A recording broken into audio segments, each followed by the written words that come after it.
1950s, the nature of American mental health treatment changed course. After scientific and societal change, hundreds of thousands of people with mental illness were discharged from state hospitals throughout the span of a few decades. For some, this was a triumph, curtailing the harsh treatment in asylums. For others, the results were tragic. The triumph and tragedy of deinstitutionalization.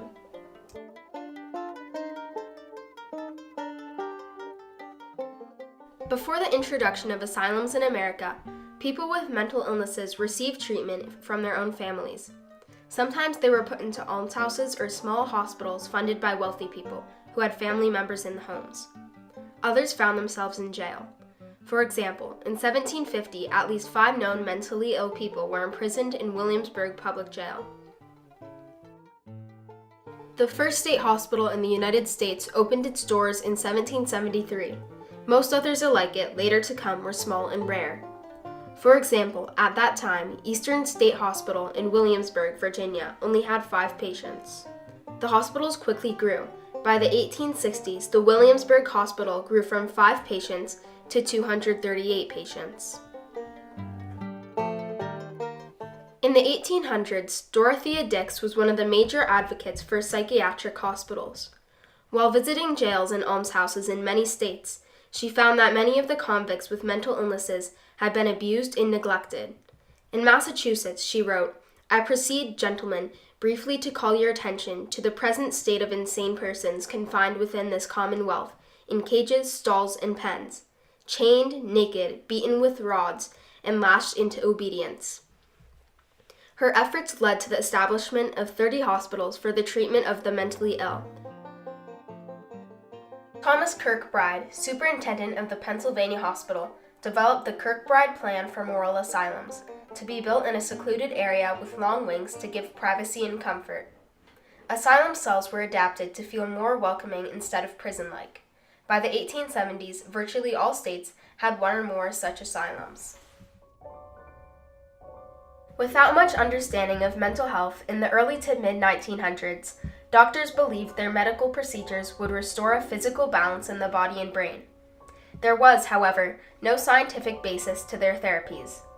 Patients would undergo lobotomies, induced seizures, also known as mesotral therapy, bloodlettings, and purgings, to cleanse what were thought to be impurities within the body.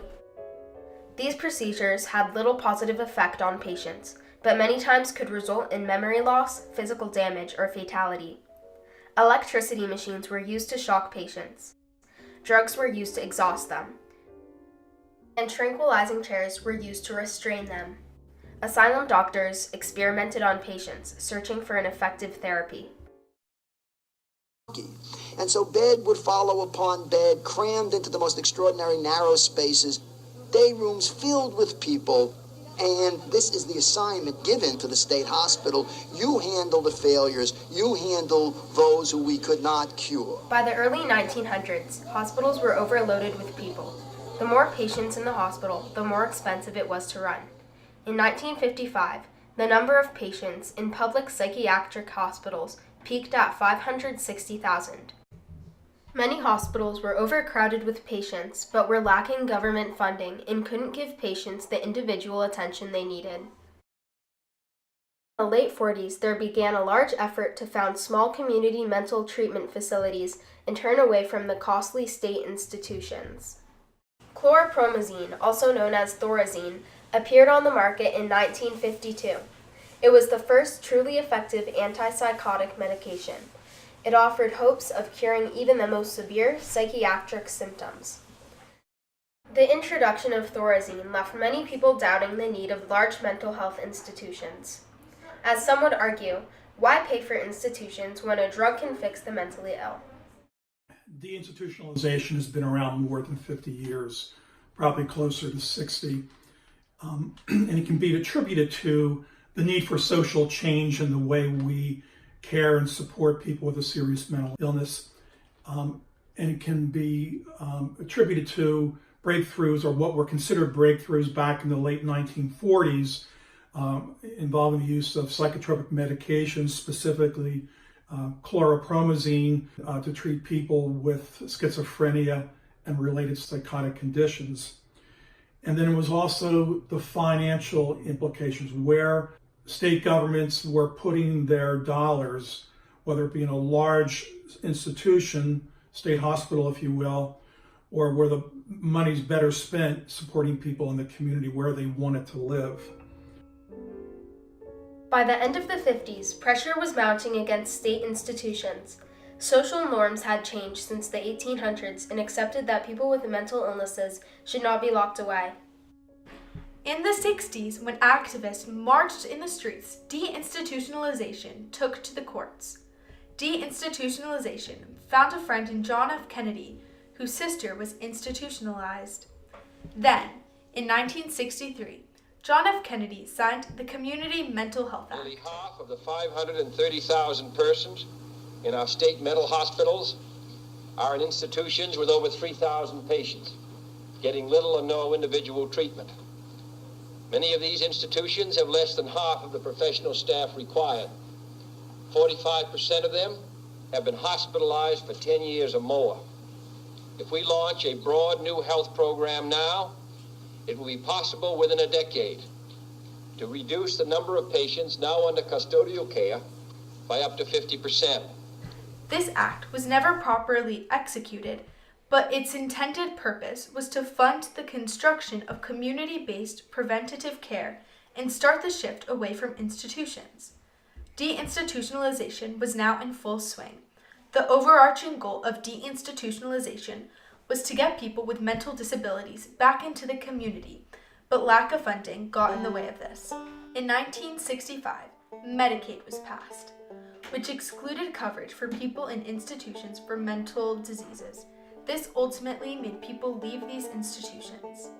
1980, Mental Health Systems Act was signed by Jimmy Carter. This was meant to revise the Community Mental Health Care Systems program.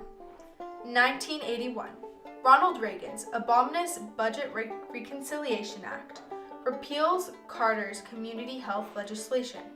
The amount of federal funding on mental health decreased by a whopping 30%. Small community-based health facilities, when well funded, were beneficial to those with mental disorders. They gave patients more rights, freedoms, and choices about how to live their life. People with mental illnesses were able to integrate into society instead of being sent away. Some people were able to maintain jobs. Some were able to see their friends and families regularly, which wouldn't have been possible living in an asylum. But there were also downsides. Deinstitutionalization was flawed in certain fundamental respects. It assumed that there was a community that was willing, able, ready, and prepared to receive mentally ill people and provide them with a complete range of supportive services. Due to the nature of their illnesses, people with severe mental illnesses were not good candidates for the community hospital. One of the main flaws of deinstitutionalization was that patients living full-time in state asylums weren't guaranteed somewhere to live after the closing. Unless they had family to turn back to or financial security to live on their own, ex-patients had nowhere else to go but the streets, mental health being one of the top 3 causes of homelessness. Many people with mental illnesses wound up in jails. Even in present day, for example, 10 times more people with severe psychiatric diseases are behind bars than in state hospitals. These prisons and jails do not support the needs of mentally ill people any more than the streets do. The history of mental health care in America was a series of tragedies and triumphs. From Dorothea Dix to John F. Kennedy, people with the best intentions tried reform which only worked to some extent. Sometimes triumph and tragedy is cyclical.